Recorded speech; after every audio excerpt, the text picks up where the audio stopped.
सुप्रभात प्रिय बच्चों। पिछले क्लास में शीर्षक महायज्ञ के मौलिक बातों से आपको अवगत कराया गया था। आज पुनः शीर्षक महायज्ञ का पुरस्कार के अंतर्गत पाठगत जो मौलिक बात है उसे अवगत कराया जा रहा है। पिछले क्लास में हम लोगों ने देखा कि सेठ कुत्ते को रोटी खिलाने के उपरांत कुंदनपुर पहुंच जाते हैं और वहां पर धना सेठ और धना सेठ की पत्नी दोनों से वार्तालाप होती है,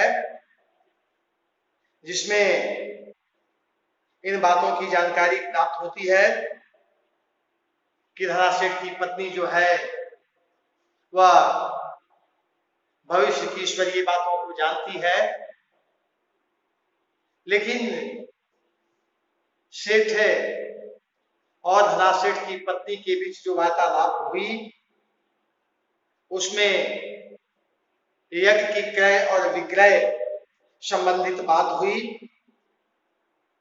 और जब उसने महायज्ञ लेने की बात की तो सेठ स्वाभाविक रूप से आश्चर्य में पड़ जाते हैं कि मैंने बहुत दिनों से कोई यज्ञ किया नहीं है, फिर यज्ञ और महायज्ञ बेचने और लेने की बात इनके द्वारा कहा जाना मेरा मात्र उपहास ही उड़ाया जाना है, बाकी कुछ नहीं। इसके पश्चात महायज्ञ सेठ ने आश्चर्य से कहा, हाँ वही जो आज आपने किया, धना सेठ की पत्नी ने कहा। यहां तक पिछले क्लास में उन्होंने किया था। सेठ बड़े आश्चर्य में पड़े महायज्ञ, और आज वे समझे कि उनका मजाक उड़ाया जा रहा है। विनम्र भाव से बोले, आप आज की कहती हैं, मैंने तो वर्षों से कोई यज्ञ नहीं किया, मेरी स्थिति ही ऐसी नहीं थी। वास्तव में धना सेठ की पत्नी आज वाली यज्ञ की याद उन्हें दिलाती है, स्मरण कराती है, लेकिन वे कहते हैं कि हम तो अपना वर्षों से यज्ञ नहीं किए हैं। उसका वे कारण भी स्पष्ट करते हैं, क्योंकि आज वे पूर्ण रूप से दिनहीन है, लाचार है, दरिद्र है, और इस दरिद्रता और लाचारी में यज्ञ की बात संभव नहीं है। इसलिए मैंने ऐसा कोई काम नहीं किया है। धना सेठ की पत्नी ने गंभीर भाव से कहा, नहीं सेठ, आज आपने भारी यज्ञ किया है, महाराज इसे बेचोगे तो हम खरीद लेंगे, नहीं तो नहीं। उसने कहा कि आज हमको यज्ञ किया है, उस यज्ञ को तुम यदि बेचना चाहते हो तो स्वाभाविक रूप से हम उसे लेंगे, अन्यथा हम ले नहीं पाएंगे जिस यज्ञ को तुम बेचने आए हो। सेठ विस्मित विमूढ़ हो गए। उन्हें निश्चय हो गया कि इन लोगों को यज्ञ खरीदना नहीं है, इसलिए ऐसी बातें की जा रही है। विस्मित विमूढ़, हैरान, आश्चर्यचकित, परेशान, व्यथित, वे समझ नहीं पाते और एक निश्चय पर पहुंचे कि शायद इन लोगों को यज्ञ नहीं खरीदना है, इसलिए इस प्रकार की बातें कहकर मेरा उपहास उड़ाया जा रहा है और समय को बर्बाद किया जा रहा है। क्या सोचते हो सेठ? बोली, बोलो, राजी हो? धना सेठ की पत्नी ने पूछा। उसने जब वे आश्चर्यचकित होकर के इस विषय में सोचते हैं, तब धना सेठ की पत्नी उनसे पूछती है कि बताओ तुम क्या सोच रहे हो, यह काम करना है या नहीं?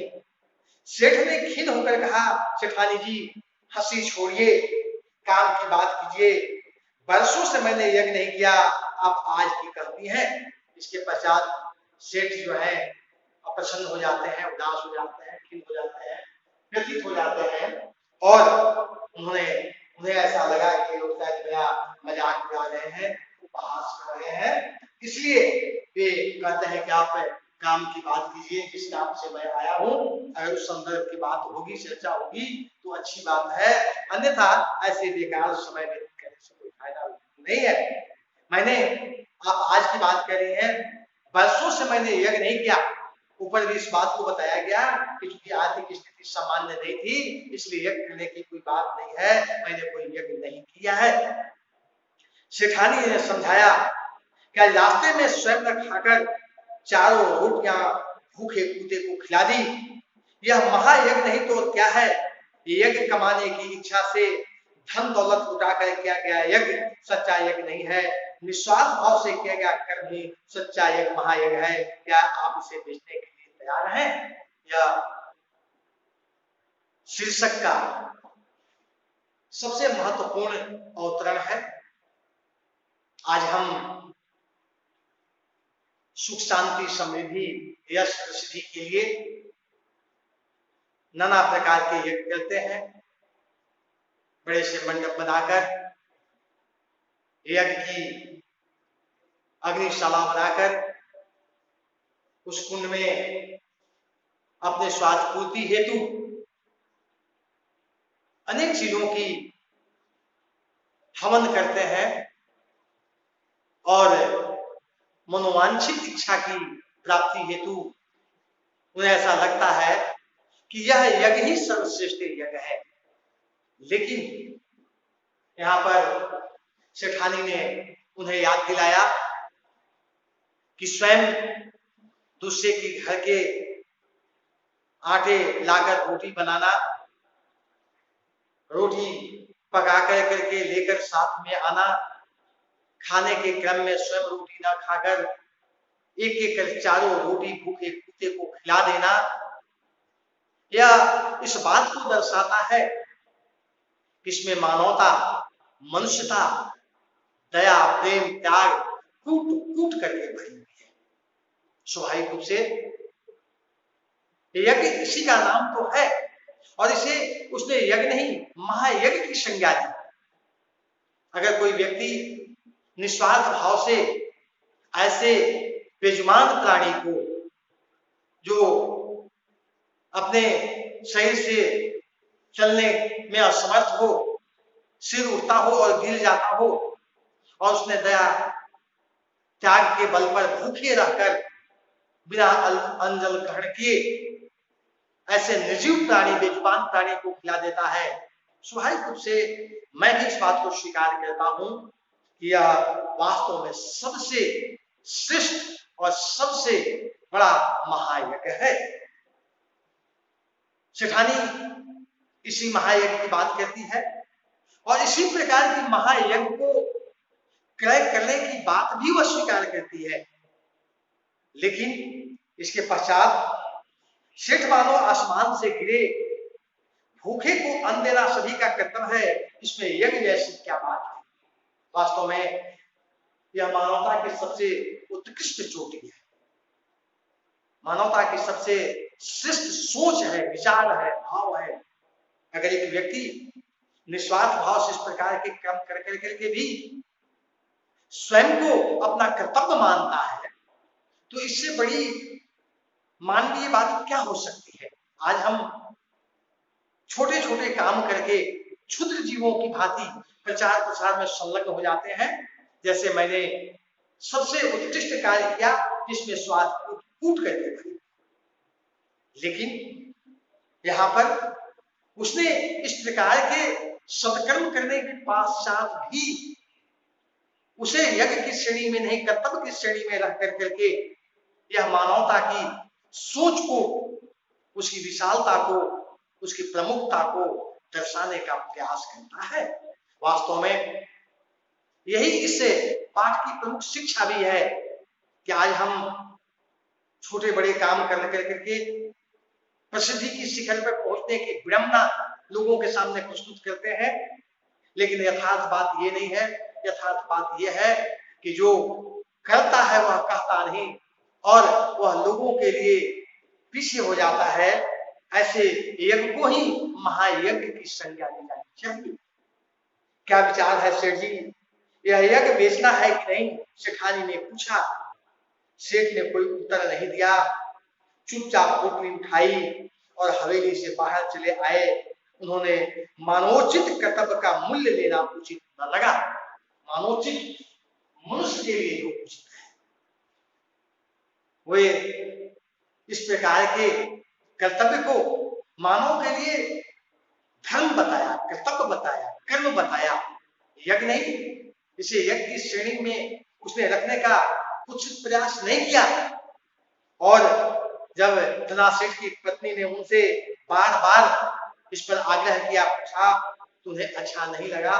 उन्हें लगा कि शायद इन्हें लेना नहीं है और ये निस्वार्थ भाव से हमारी मजाक उड़ाने का प्रयास निरंतर कर रहे हैं, इसलिए वे चुपचाप अपनी पोटली उठाई, अपने घर के लिए वे वहां से चल पड़े, क्योंकि उन्हें ऐसा प्रतीत हुआ, ऐसा लगा किस प्रकार के उनके शब्दों में महायज्ञ है और इसका मैं मूल्य ले लूं तो इसे निकृष्ट काम और बात कुछ नहीं हो सकती।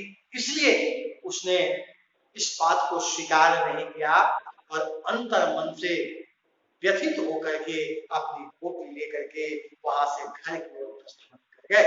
वास्तव में ऐसा ही प्रत्येक मनुष्य के मन में भाव आ जाए, विचार आ जाए, इस प्रकार के कर्तव्य की प्रेरणा से वे प्रेरित हो जाए तो मानवता सबसे उत्कृष्ट हो जाएगी।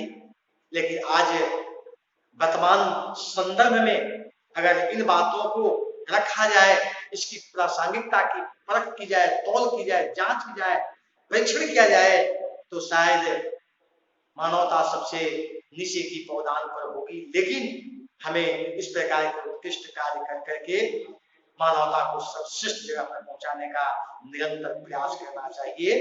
यही हमारी विचार और सोच है। धन्यवाद।